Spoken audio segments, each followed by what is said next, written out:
it be. Thank you, Lord, for all the blessings that you give for all the trials and challenges that are past. Shout out to each every one of you.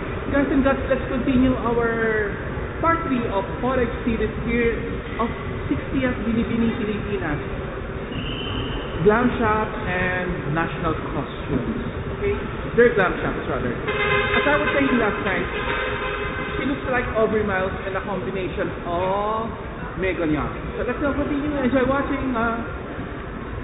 So let's proceed to Binibini 11. There she is. How does she look? In a glance, she looks like Rufa May Quinto, right? I like her lips.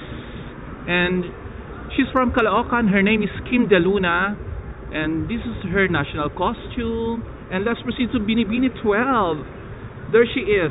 She looks like Gladys Guevara. And also the other one in Itbulaga. I forgot, the one who has been linked with Vic Soto. And her name is Cheryl Velez from Buayong Bato, Mandaluyong City, Binibini 12. And there she goes on her national costume. Enjoy it, guys. And on the 13th, lucky number.